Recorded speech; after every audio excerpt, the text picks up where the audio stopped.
Жаңа мега оптика салонында күннен қорғайтын және оптикалық көзілдіріктердің кең ассортименті. Әйгілі дүниежүзілік көндіргіштердің жаңа тізімі. Әсем және элиталық әйелдер мен ерлерге арналған көзілдіріктер мен оправалар 2013 жылда топтамасы жаңа мега оптика салонында келді. Әдемі, жарым, стильді әрі өте ыңғайлы. Астигматикалық және түрлі линзалардың үлкен базасы. Тәжірибелі дәрігерлер көз диагностикасын заманауи аппаратпен тексеру жүргізеді. Көзілдіріктер 30 минутта дайындалады. Сыйлықтар мен жеңілдіктер бар. Мега оптика салондары, оңай көздері, Тыныбаев қиылысы, Бауыржан Момышұлы 9. Ресей Қазақстаннан тасымалданатын тауарларға бақылауды күшейтпек. Көрші елдің ішкі министрлігі және федералдық кеден қызметі осындай ұсыныспен шықты. Бұған дейін кеден одағына мүше үш елден бір-біріне тауарда бақылау болмайтын. Ресейге елімізден жеміс-жидек тасымалданады. Алайда көршіміздің бұлай қадамға баруына Қазақстан арқылы Қытайдың кейбір мерзімі өтіп кеткен өнімдердің тасымалданған жағдайлар жиілеген. Әрі заңсыз тасымалдау ішкі нарыққа және отандық өндірушілерге айтарлықтай зиян тигізеді деп отыр ресейліктер.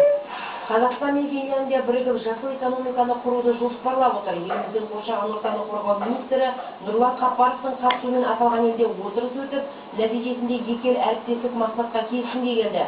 Бүгінде министрлік Қазақстанның даярлап жатыр. 2030 жылға дейінгі стратегияда бүгінгі жаһандық мәселелер көрініс тауып, таза экономикаға көшу тетіктері белгіленеді.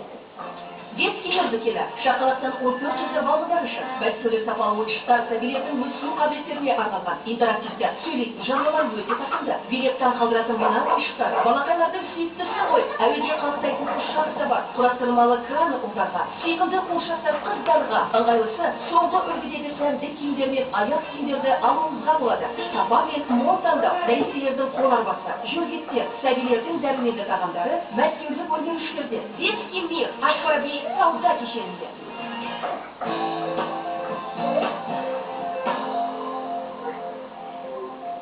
Арнада қалғаныңыз үшін рахмет. Қазақстанда түрлі өздерінен көз жұмғандар көрсеткіші төмендеген мәселелері ұлттық орталығының мамандары қуана хабарлады.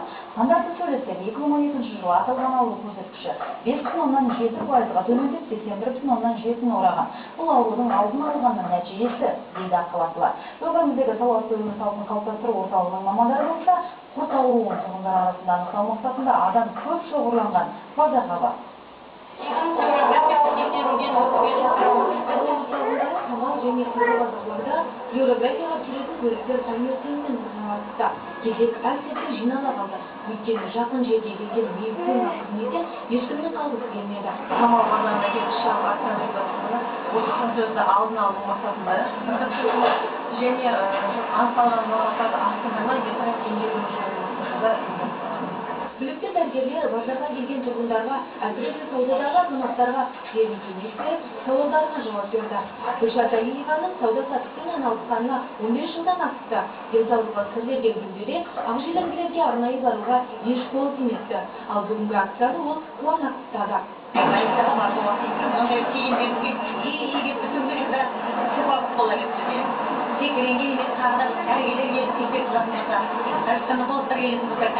Айта кетейік, көк таяқшасынан жолдайтын жұқпалы ауруды емдеуде, оны анықтау үшін өкпені флюорографияға түсіруде тегін жүргізіледі. Егер сіздің 2 апта бойы жөтелуіңіз тоқтамаса, себебіңіз жоғалып, көкірек тұсыңыз ауырса, бұл құрт ауруының белгілері екендігін ескеріп, дәрігерге қаралыңыз. Сіз туберкулезді тоқтата аласыз. Арайлым Бексейітова, Тимур Жұмабеков, Платон Муснел, отырасы телеарнасының жаңалықтарын айтады. Ата-ана өз балаларының ержетіп қалғанын соған қарай оларда болатын физиологиялық өзгерістер туралы біле бермейді. Оңтүстік Абат газетінің 11-ші нөмірінде бозбала мен бойжеткеннің денсаулығына қатысты мақала жарияланды. Алып оқыңыз. Мүгедектер мүмкін шақты, олар бірнеше жылдан бері өздерінің мүмкіндігі шектеулі екендігін дәлелдей алмай әлек. Солай дейміз, мүгедектердің қаладағы медициналық әлеуметтік сараптама комиссиясы орналасқан мекемеге жету қиындығы мәселені шешер емес. Аталмыш орталыққа қаладағы ешбір қоғамдық көлік қатынамайды, ал бұл бағыттағы автобустарға өткізілген тендерге ешбір компания қатыспайды. Онсыз да жүріп тұруы қиын жандар әбден әдемірге түсіп бастады. Мүгедектер мұндарында қала және облыс басшылығына жеткізуі мәжбүр болып отыр. Өйткені мәселе басшылықтан құлағына жетпеген болуы мүмкін. Енді алда көретін тақырыптарға тоқталсақ. Ішкі істер органы жас тергеушілермен толықты. Алматыдан ағылып жас мамандар келді.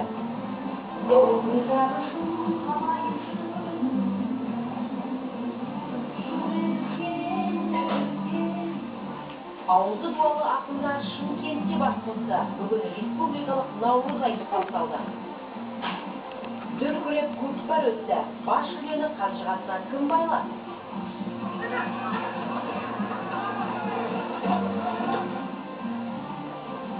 Денең федералдық жерінің жоғары соты арқат әйелге тағылған айында зарастап отыр. Бұл туралы бүгін Ланскийдің активизация компаниясынан бері